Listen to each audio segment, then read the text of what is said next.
Friends, आज हम continue करने जा रहे हैं अपनी NCERT book series class 7 geography chapter number 4, वो है एयर। इसमें हम देखेंगे कि एयर क्या होता है, एटमॉस्फेयर क्या होता है, कंपोजिशंस क्या होते हैं एटमॉस्फेयर के, और वेरियस लेयर्स कौन कौन से होते हैं एटमॉस्फेयर के, as such troposphere, stratosphere, mesosphere and so on. Weather and climate की बात करेंगे हम, air pressure, wind, various type of winds, cyclone, moisture, ये सब हम देखेंगे। So let's begin. What is air? Our earth is surrounded by a huge blanket of air called atmosphere. हमारे ये पृथ्वी है, ठीक है, इसके ऊपर क्या है कि एयर का एक बहुत ब्लैंकेट है, surrounded by air, this is called atmosphere. ये पूरा ही वायुमंडल कहलाता है। एयर में क्या है, वेरियस गैसेस हैं जो पूरे पृथ्वी को एक आवरण की तरह ढक देती है।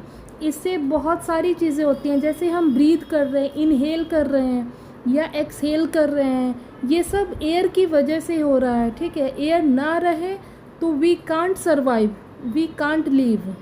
तो आपने देखा कि पृथ्वी के चारों तरफ एक गैसेस का एक ब्लैंकेट है, उसको हम एयर कहते हैं। Huge blanket of air called atmosphere, उसके पूरे को वायुमंडल कहते हैं।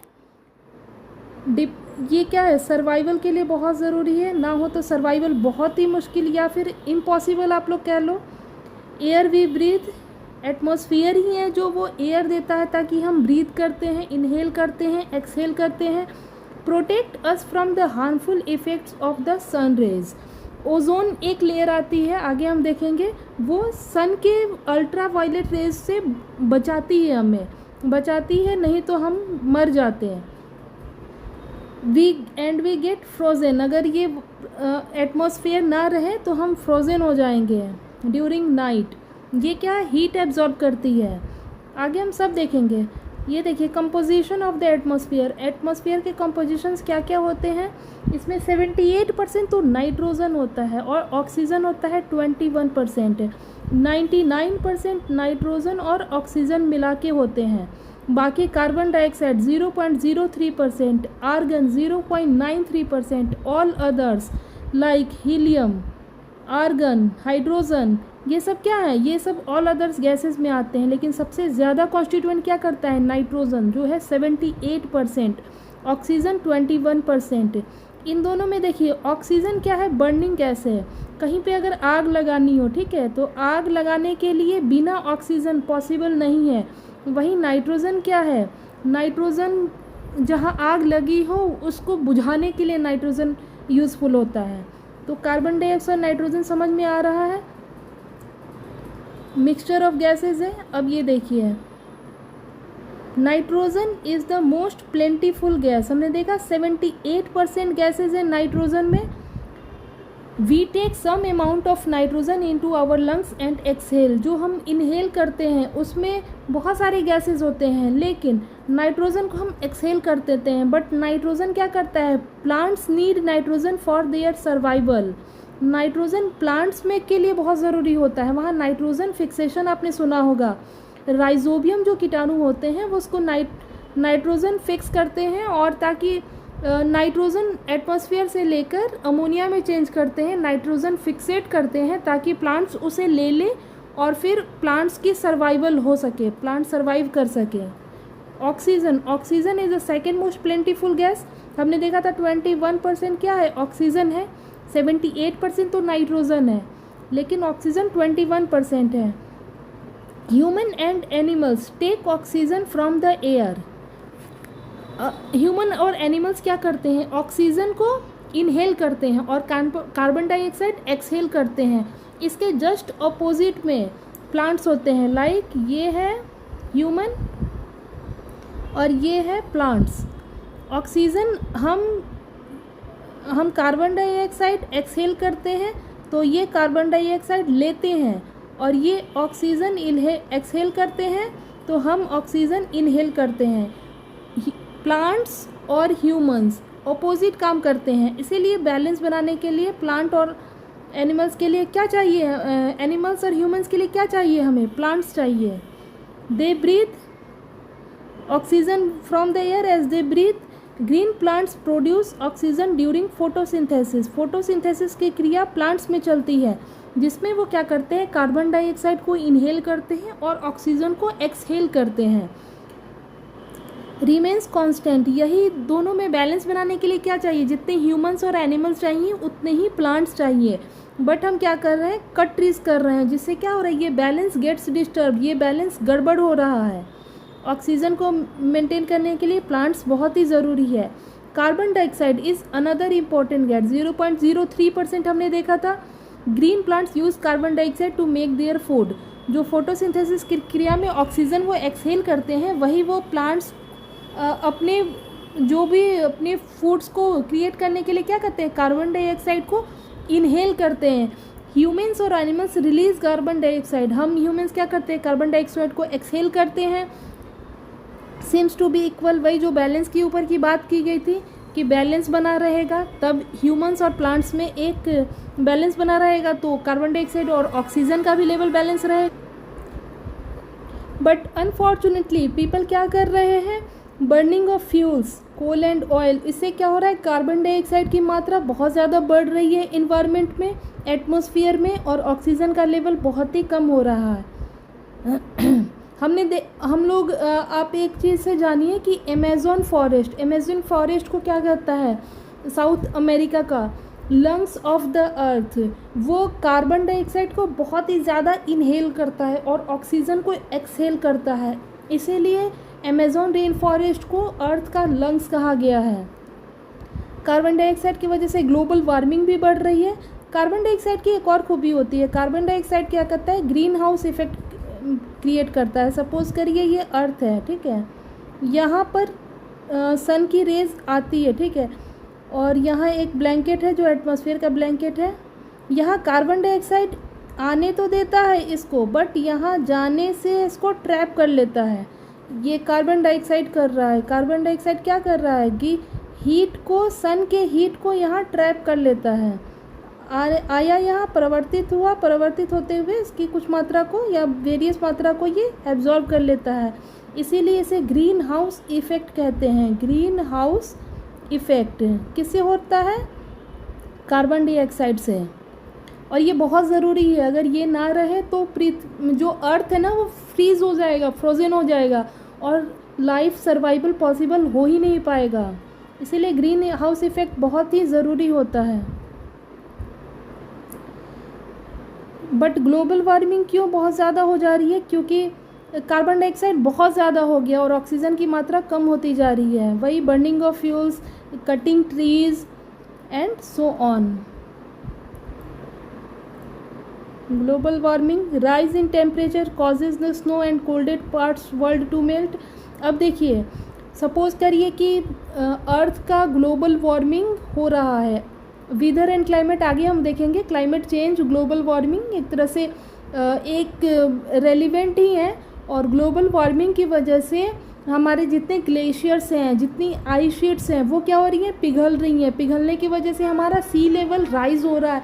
सी लेवल राइज होने से वहाँ के सी के आसपास के शहर क्या हो रहे हैं, सबमर्ज कर रहे हैं। सबमर्ज इंडोनेशिया, लाइक जितने भी आइलैंड कंट्रीज़ हैं वो क्या हो रहे हैं, सबमर्ज हो रहे हैं। ये क्या है, ग्लोबल वार्मिंग का इफ़ेक्ट है, बैड इफ़ेक्ट आप कह सकते हैं। अब देखते हैं हम structure of the atmosphere. Atmosphere के स्ट्रक्चर्स क्या होते हैं, इसके अलग अलग लेवल्स होते हैं। जैसे ये अर्थ हुआ और ये जो है ये हमारा एटमॉस्फेयर है, इसके अलग अलग लेयर्स हैं, जैसे ट्रोपोस्फेयर, स्ट्रेटोस्फेयर, मेसोस्फेयर, थर्मोस्फेयर और एक्सोस्फेयर। इसके अलग अलग बने हुए हैं। जैसे ये देखिए, सबसे पहले क्या है, ट्रोपोस्फेयर, दूसरा स्ट्रेटोस्फेयर, तीसरा मेसोस्फेयर, चौथा थर्मोस्फेयर, पांचवा एक्सोस्फेयर। ये सब इसके नाम हैं। इसको हिंदी में भी अलग अलग नाम होता है, समताप मंडल, बहिर्मंडल, आयन मंडल। एक बार ही क्या करेंगे ना, हिंदी का भी लेकर आएंगे, एडोमिनियस हिंदी करके, उसमें हिंदी एनसीईआरटी स्टार्ट करेंगे। अभी तो कंटेंट तो इंग्लिश में है और मैं समझाती हूँ इंग्लिश में, इट मीन्स कि इंग्लिश और हिंदी मिक्स करके। आई होप आप लोगों को समझ में आएगा। लेकिन जिन कैंडिडेट्स को प्योर हिंदी में चाहिए कंटेंट, उनके लिए हम एक नया चैनल लॉन्च करेंगे एडोमिनियस हिंदी करके, जिसमें हम हिंदी एनसीईआरटी शुरू करेंगे। तो देखिए 5 लेयर्स होते हैं starting from troposphere, stratosphere, mesosphere, thermosphere and exosphere. Troposphere की बात करें तो एवरेज हाइट क्या होती है 13 किलोमीटर। इसका क्या होता है कि इक्वेटर के पास तो ज़्यादा होती है लेकिन पोलर रीजन के पास कम हो जाती है।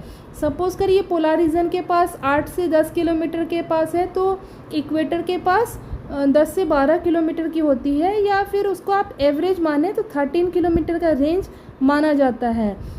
Almost all weather phenomena like rainfall, fog, hail storm occur in this layer. इसमें क्या होता है, ये हुआ ट्रोपोस्फेयर। ट्रोपोस्फेयर में ही हमारा हिमालय, माउंट एवरेस्ट, आप देख रहे हैं 8,848 मीटर की जो ऊंचाई पर हमारा माउंट एवरेस्ट है, ये किसमें है, ये ट्रोपोस्फेयर में है। ट्रोपोस्फेयर में सारे जितने भी मौसम रिलेटेड चीज़ें होती हैं सारी ट्रोपोस्फेयर में होती हैं, जैसे rainfall, fog, hail storm etc.. ये हो गया ट्रोपोपॉज। अब एक चीज़ देखिए, जैसे जैसे ट्रोपोस्फेयर में आप ऊपर जाते हैं, हाइट बढ़ती है, वैसे ही वैसे इसका टेम्परेचर डाउन होते जाता है। ट्रोपोस्फेयर की ये खासियत है। ये हो गया ट्रोपोपॉज। इट मीन्स कि यहाँ से अब दूसरी लेयर चालू हो रही है। दूसरी लेयर कौन सी, स्ट्रेटोस्फेयर की। स्ट्रेटोस्फेयर में क्या है, स्ट्रेटोस्फेयर में क्या है, फर्स्टली हम जैसे जैसे ऊपर बढ़ते हैं वैसे वैसे इसका टेम्परेचर भी बढ़ता है। मतलब with the increasing of height the temperature also rises. और इसमें देखिए इसमें क्या होता है, एक तो फर्स्ट इसकी चीज़ है कि ओजोन लेयर। ओजोन लेयर इसकी बहुत इम्पॉर्टेंट है। ओजोन का फार्मूला होता है O3। ओजोन की एक खासियत है कि ये एक लेयर टाइप की होती है। जैसे सपोज करिए ऐसे एक इसकी एक लेयर है, ठीक है। ये क्या करती है, सन की अल्ट्रा वायलेट रेज को एब्जॉर्ब करती है, जो हमारे शरीर, जो हमारी त्वचा के लिए बहुत ही नुकसानदेह होते हैं, और जो हमारे त्वचा के लिए कैंसर जैसी बीमारियों को भी आप मतलब यूवी रेज की वजह से होती हैं। इसको क्या करती है, ओजोन लेयर ट्रैप कर लेती हैं, जिससे हमें बीमारी नहीं होती है। तो ओजोन लेयर किस में है, स्ट्रेटोस्फेयर में है। डायरेक्ट क्वेश्चंस पूछे जाते हैं। इसमें क्या है, देखिए स्ट्रेटोस्फेयर में क्या है, एरोप्लेन्स। एरोप्लेन्स कहाँ चलते हैं, फ्लाइंग एरोप्लेन्स। क्यों, आप ये सोचिए, एक तो देखिए कि 50 किलोमीटर के रेंज है, यानी 10 किलोमीटर से लेकर 50 किलोमीटर तक की रेंज मानी जाती है। इसमें एरोप्लेन्स के लिए सबसे ज़्यादा वो बहुत ही कंड्यूसिव इन्वायरमेंट होता है। क्यों, क्योंकि यहाँ वेदर रिलेटेड कोई भी घटना नहीं होती है, जैसे बिजली कड़कना, बारिश होना, ये सब चीज़ें इसमें नहीं होती हैं, जिससे क्या होता है, प्लेन जो है वो बिना किसी प्रॉब्लम्स के फ्लाई कर पाते हैं। तो स्ट्रेटोस्फेयर की सबसे खासियत क्या है, ओजोन, और एरोप्लेन्स वगैरह फ्लाई करते हैं। अभी देखिए इसके बाद हम देखते हैं मेसोस्फेयर। मेसोस्फेयर को मध्यमंडल भी कहा जाता है। ये 80 किलोमीटर तक पाए जाते हैं। इसकी जो चौड़ाई है वो 80 किलोमीटर के रेंज तक है। इसकी क्या है, जैसे जैसे हाइट बढ़ती है ना वैसे वैसे टेम्परेचर इसका लो होता जाता है। इसमें क्या है कि जितने मेटेरियर्स बर्न अप करते हैं वो इसी लेयर में करते हैं। हमने मेटेरियर्स की बात की थी इसके पहले चैप्टर, प्रीवियस चैप्टर्स में हमने देखा था एस्टेरॉइड्स एंड मीटेरोइड्स। मीटेरोइड्स कहाँ जलते हैं, मेसोस्फेयर में। अब देखिए थर्मोस्फेयर। थर्मोस्फेयर का एक सबसे बड़ा क्या है कि रेडियो ट्रांसमिशन। रेडियो ट्रांसमिशन कहाँ होता है, थर्मोस्फेयर में।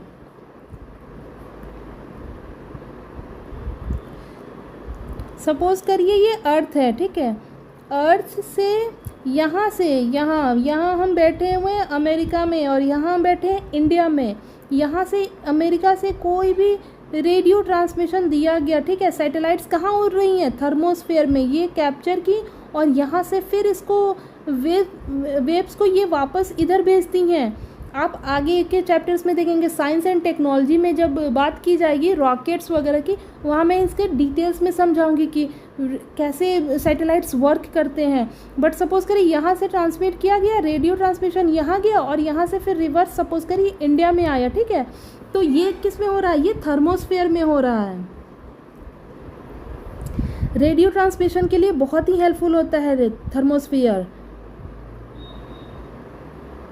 एक्सोस्फियर मतलब बहिर्मंडल, इसके आगे में जो होते हैं ना जितने भी रॉकेट्स वगैरह जाते हैं एक्सोस्फियर से बाहर में जाते हैं। This most layer, the upper most layer of this atmosphere is known as exosphere. Very thin air, इसमें बहुत हल्के गैसेस रहते हैं जैसे हीलियम और हाइड्रोजन। जितनी भारी गैसें हैं ना वो आपको नीचे में ही रह जाती हैं। इवन आपको सुन के ये हैरानी होगी कि 99% जो एयर है वो 32 किलोमीटर रेंज तक ही रह जाते हैं। बाकी ये सारे जितनी हल्की एयर है ना वो ऊपर में रहती हैं। और ऊपर में क्या है, हाइड्रोजन हीलियम गैसेस। सपोज करें इसमें तो हाइड्रोजन हीलियम बहुत ही ज़्यादा रहता है। इसकी एक खासियत देखिए, जैसे इसमें हाइट इंक्रीज होती है ना वैसे इसका टेम्परेचर लो होता जाता है। इसकी ये खासियत है। तो हमने देखा सारे लेयर्स को, ट्रोपोस्फियर, स्ट्रेटोस्फियर, मेसोस्फियर, थर्मोस्फियर और एक्सोस्फियर। इसमें क्या क्या खामी है, क्या क्या उसकी अच्छाई हैं। अब बढ़ते हैं हम आगे। अब देखते हैं हम वेदर एंड क्लाइमेट की। वेदर क्या होता है और क्लाइमेट क्या होता है। सपोज करिए डे टू डे चेंजेस, अभी गर्मी है, थोड़ी देर में मौसम ठीक हो गया या फिर थोड़ी देर में बरसात हो गई, तो वो वेदर कहलाता है, यानी day to day phenomena. Weather is something that fiddles with its control knobs. Weather is this out to our day to day condition of the atmosphere, यानी एटमोसफियर का डे टू डे कंडीशन। कहते हैं ना जैसे cricket match चल रहा और चलते चलते में अचानक से बारिश हो गई, बारिश की वजह से पूरा गेम ठप हो गया और हम फिर इंतज़ार करते हैं कि फिर बारिश रुके और फिर गेम जो है वो हमारा कंटिन्यू हो, तो वो एक वेदर फिनोमिना है। बट क्लाइमेट क्या होता है, क्लाइमेट किसी प्लेस का लॉन्गर पीरियड का ऑफ टाइम रिप्रेजेंट्स होता है। Longer period on an average 30 years माना जाता है। 30 ईयर्स कहीं का क्लाइमेट एब्जॉर्ब किया जाता है कि वहाँ पे कौन सी है, गर्मी है, सर्दी है, ठंडी है। सपोज करिए ये इंडिया है, ठीक है, इंडिया में कौन सा क्लाइमेट सूटेबल होता है। यहाँ माना जाता है कि यहाँ हॉट सीज़न है, हॉट ह्यूमिड क्लाइमेट है या मानसून क्लाइमेट माना जाता है, ठीक है। तो the average weather condition of a place for a longer period of time represents the climate of a place. Weather जो हो गया वो डे टू डे फिनोमिना है, जबकि क्लाइमेट हमारा क्या है, हमारा लॉन्गर टाइम का फिनोमिना है, 25 ईयर्स, 30 ईयर्स। तभी तो बोलते हैं ना कि क्लाइमेट चेंज हो रहा है। हम ये नहीं बोलते हैं कि वेदर चेंज होता है, हम लोग बोलते हैं क्लाइमेट चेंज होता है। जैसे इंडिया का क्लाइमेट मानसून क्लाइमेट है, कुछ महीने गर्मी रहती है, कुछ महीने ठंडी, कुछ महीने बरसात। लेकिन अभी क्या हो रहा है, अभी बिल्कुल से चेंज हो रहा है, गर्मी का पैटर्न चेंज हो रहा है, बरसात का पैटर्न चेंज हो रहा है। तो इसीलिए बोलते हैं कि इंडिया का क्लाइमेट चेंज हो रहा है। विभिन्न हो तो वर्ल्ड का रहा है, लेकिन हम एग्जांपल अपना कंट्री का देते हैं, ठीक है। अभी देखिए टेम्परेचर क्या होता है। Temperature you feel every day of the temperature of the atmosphere, the degree of hotness and coldness। कितना गर्मी है, कितना ठंडा है, इससे क्या होता है, टेम्परेचर मापा जाता है। टेम्परेचर मापने के लिए क्या होता है, थर्मामीटर यूज़ होता है। Thermometer measures the temperature. Summer are hotter than winters, genuine सी बात है। समर सॉल्स्टाइस में समर्स क्या होते हैं, वो हॉटर होते हैं। Temperature of the atmosphere changes not only between day and night but also from season two season. Season two season also change होता है। एक चीज़ होती है इंसोलेशन। इंसोलेशन मतलब होता है कि सन की रेज हमारे अर्थ पर कितनी ज़्यादा इंटरसेप्ट होती हैं। जितनी ज़्यादा सन की रेज हमारे अर्थ पर आएगी उतना ही ज़्यादा वो हॉटर होता है। सबसे ज़्यादा सपोज करिए ये अर्थ है, इसका ये इक्वेटर है, ये ट्रॉपिक ऑफ कैंसर हुआ, ये ट्रॉपिक ऑफ कैप्रिकन हुआ, और ये मान लीजिए सन है। तो सन की रेज क्या है, डायरेक्ट पड़ती हैं या तो इक्वेटर पे, या तो फिर ट्रॉपिक ऑफ कैंसर या ट्रॉपिक ऑफ कैप्रिकन, इस पे सबसे ज़्यादा पड़ती हैं। और पोलर रीजन पे क्या होती हैं, जैसे नॉर्थ पोल हुआ, ये साउथ पोल हुआ, इस पे क्या होती है, टिल्ट होके पड़ती हैं।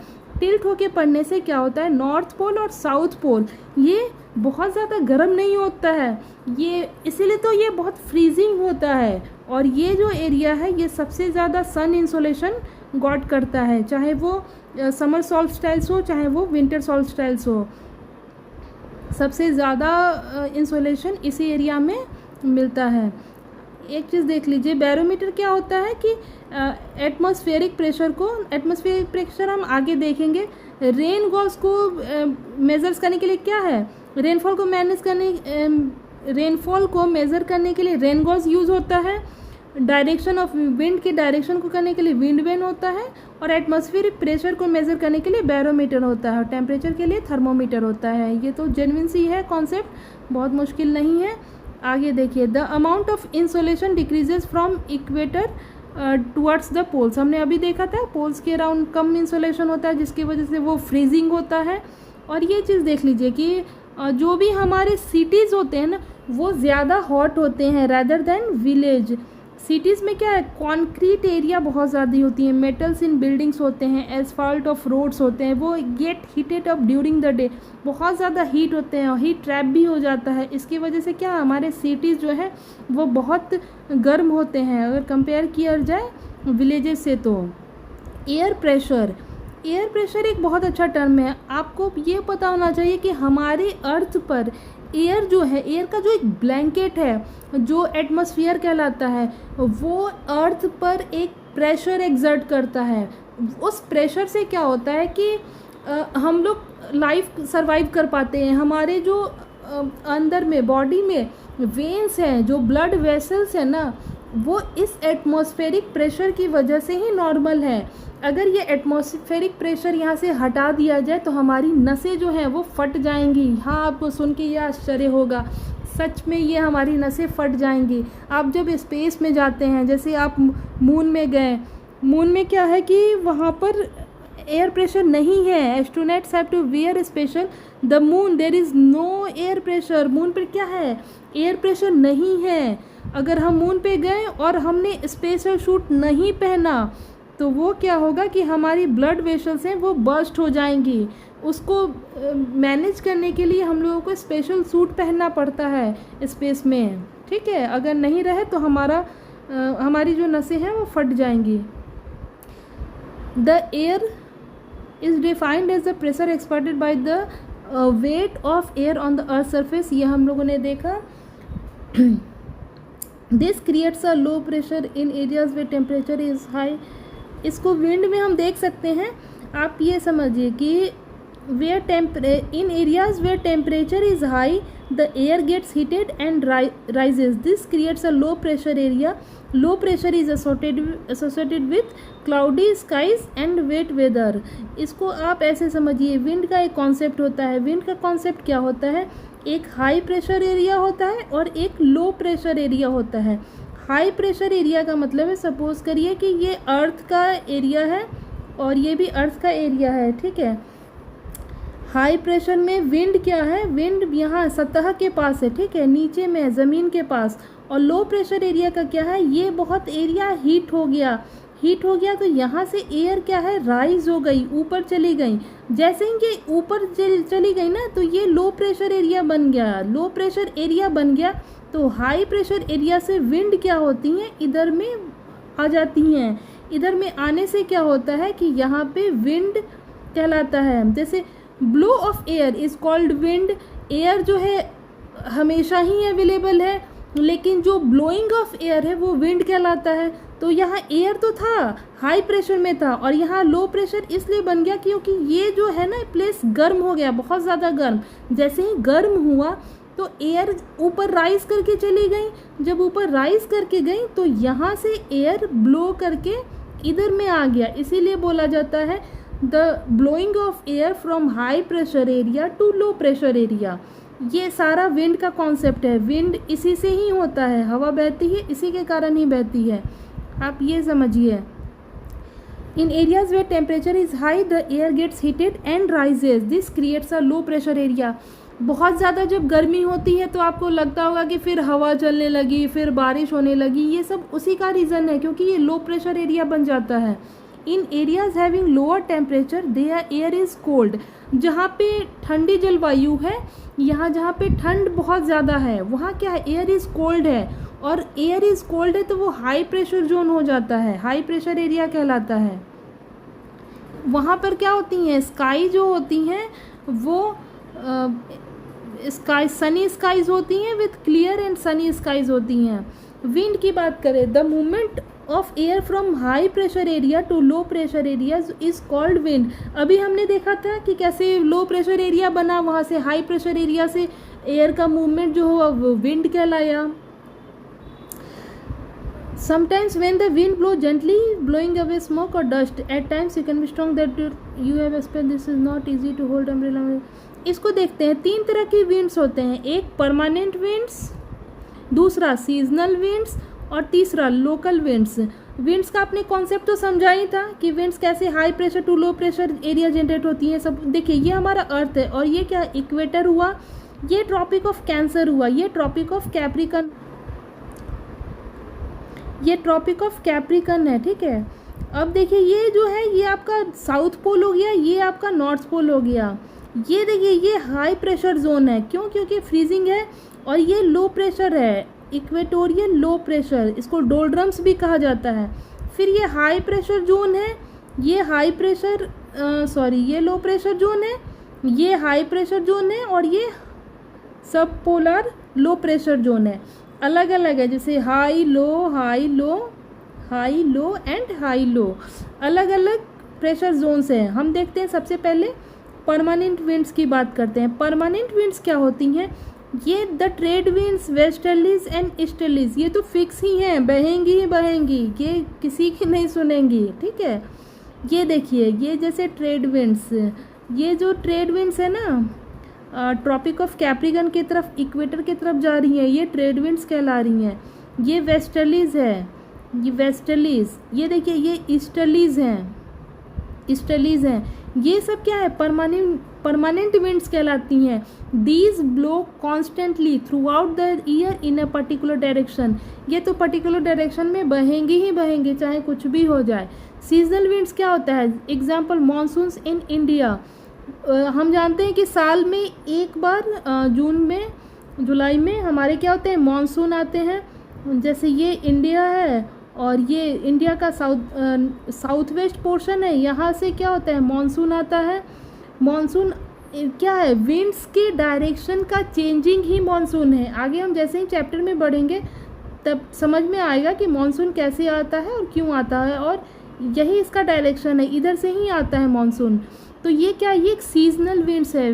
विंड्स के सीज़न का चेंज होने पर ही सीजनल विंड्स आते हैं। इंडिया का मानसून उसका बेस्ट एग्जाम्पल है।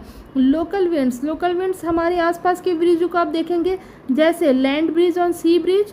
लैंड और सी ब्रिज का कॉन्सेप्ट बड़ा अच्छा सा है, बिल्कुल वही high pressure low pressure zone बन जाता है। सपोज करिए कि ये क्या है? ये अर्थ हो गया और ये सी लेवल है, सी लेवल हुआ। दिन में क्या होता है? लैंड ब्रिज और सी ब्रिज में देखिए कि अगर अर्थ के कंपैरेटिवली पानी की बात की जाए या सी की बात की जाए तो ये लेट से गर्म होता है और लेट से ठंडा होता है। तो दिन में क्या होता है? अगर डे की बात की जाए तो लैंड जो है ये वार्मर होता है, और ये सी क्या होता है? ये कूलर होता है। जैसे ही ये वार्म होता है तो ऊपर जो एयर होता है वो राइज हो जाता है, तो ये क्या होता है? लो प्रेशर जोन बन जाता है, और यहाँ पे एयर एक्सर्ट्स ज़्यादा करती हैं। क्यों? क्योंकि ये कूलर है, तो ये हाई प्रेशर जोन हो जाता है। हाई प्रेशर जोन हो जाता है तो क्या होता है? यहाँ से जो होती हैं कूल एयर इधर में आती हैं, कूल एयर लैंड की तरफ आती हैं, तो इसको क्या कहा जाता है? इसको कहा जाता है सी ब्रिज। और इसी का उल्टा क्या कहलाता है? कि लैंड ब्रिज कहलाता है। क्यों? क्योंकि नाइट में जो है वो लैंड कूलर हो जाता है और सी वार्मर हो जाता है। जैसे ही सी वार्मर होता है तो कूल ब्रिज जो होती है वो लैंड की तरफ से क्या बढ़ती हैं? इधर लैंड की तरफ से जाकर अब सी की तरफ जाती है, इसीलिए इसको लैंड ब्रिज कहा जाता है। तो लैंड ब्रिज और सी ब्रिज का कॉन्सेप्ट समझ में आया? बहुत ही ईजी है, कुछ भी नहीं है मुश्किल। तो लोकल विंड समझ में आया, जैसे लैंड ब्रिज और सी ब्रिज हो गया। सीजनल विंड जैसे मानसून हो गया, और परमानेंट विंड्स तो आपने हो गए, वेस्टर्लीज ईस्टर्लीज ट्रेड विंड्स। एक चीज़ आप ये देखिए कि एयर ऐसे क्यों हो रही है, ठीक है? मतलब होना तो नॉर्मल ऐसे चाहिए, सीधाई में, या फिर ऐसे, लेकिन ये ऐसे मूवमेंट क्यों है आगे हम देखेंगे। जैसे ही आप जब चैप्टर्स और भी आगे बढ़ते जाइएगा तो समझ में आएगा कोरियोलिस फोर्स होता है, कोरियोलिस फोर्स, उसी की वजह से ये चीज़ जो मूवमेंट होता है, क्यों, क्योंकि अर्थ रोटेट करती है अपनी एक्सिस पे, इसी की वजह से ये मूवमेंट होता है, स्ट्रेट में ना जाके ये राउंड अबाउट होता है। साइक्लोन, साइक्लोन क्या होता है? चैप्टर थोड़ा लंबा हो रहा है, हम इसको थोड़ा सा लेते हैं जल्दी में, ठीक है। साइक्लोन, तूफानी, तूफान, समुद्र का तूफान को साइक्लोन कहते हैं। साइक्लोन सपोज करिए लो प्रेशर और हाई प्रेशर का ही कॉन्सेप्ट है। जैसे जैसे हम चैप्टर्स में आगे पढ़ेंगे वो बिल्कुल हम डिट्टो में जाएंगे, साइक्लोन की आइज क्या होती हैं, साइक्लोन कैसे हाई प्रेशर से लो प्रेशर बनता है। बट अभी हम इतना जानते हैं कि साइक्लोन क्या, साइक्लोन एक समुद्री तूफान होता है जो समुद्र से हमारे बीचेस की तरफ आता है। बीचेस की तरफ आने से वहाँ पे भारी तबाही होती है, घर टूट जाते हैं, मतलब भयंकर तबाही होती है। क्या होता है, विंड वेलोसिटी बहुत तेज़ होती है, रेन होता है, टाइडल सर्ज होता है, कच्चा हाउसेस टूट जाते हैं, आपको ट्रीज डैमेज हो जाती है, मतलब समझिए ना पूरी तबाही होती है आसपास के क्षेत्र में, तो वो साइक्लोन कहलाता है। आप उड़ीसा के साइक्लोन को, जितने भी समुद्र के किनारे हैं, बे ऑफ बंगाल में अगर उठता है तो पूरा ही बर्बाद होता है। मॉइस्चर, मॉइस्चर की बात किया जाए, the presence of water in air is called moisture. Water evaporate करता है किसी भी बॉडी से, जैसे सी से हुआ, रिवर से हुआ, फ्रॉम एनी वाटर बॉडी, ये प्रेजेंस का of water vapour in air is called moisture. और इसी की एक्सेस या कम से क्या होता है, ह्यूमिडिटी। आपने सुना होगा कि ह्यूमिडिटी बहुत ज़्यादा है। ह्यूमिडिटी क्यों ज़्यादा है? क्योंकि एयर में जो होता है ना वाटर वेपर प्रेजेंस बहुत ज़्यादा है। आपने देखा होगा जब आप फ्रीज से कोई बॉटल बाहर निकाल के रखते हो ना तो इसमें छोटे छोटे ऐसे ड्रॉपलेट्स हो जाते हैं। वो क्या है? वो वाटर वेपर ही है। वाटर वेपर आपका मॉइस्चर ही है, जो प्रेजेंस ऑफ एयर जो उसमें बॉटल में आके मतलब आके आपको शो होने लगता है। अभी जैसे वाटर वेपर राइज करता है, it starts cooling, the water vapour condenses causing formation of droplets of water. जैसे ही वाटर ड्रॉपलेट्स ऊपर गया और ऊपर ये जाके कंडेंस भी होता है। कंडेंस होता है अगर जो क्लाउड्स की होती है ना, clouds are just masses of such water droplets. Clouds उसी से तो फॉर्मेट होता है। When these droplets of water become too heavy to float and they become down as precipitation. जब किसी भी क्लाउड की ड्रॉपलेट्स को कंटेन करने की जो कैपेसिटी होती है वो ख़त्म हो जाती हैं, तो वो क्या होती हैं, बारिश की तरह फिर वो गिर जाती हैं, बरस जाती हैं, तो वो प्रेसिपिटेशन कहलाता है, रेनफॉल कहलाता है।